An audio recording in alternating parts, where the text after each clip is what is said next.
अस्सलाम वालेकुम। आज मैं बच्चों को लेकर आया हूँ Islamabad aviary, that is located at Islamabad lake view, और it is basically caged bird park.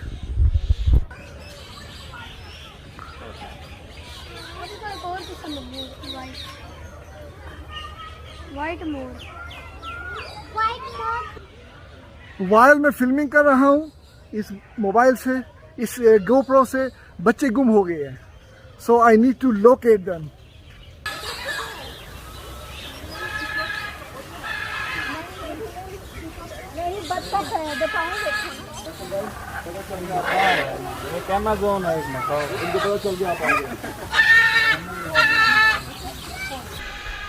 मैं फिर भी समझता हूँ कि ये बहुत अच्छी जगह है आउटिंग के लिए, और यहाँ पे आज का मौसम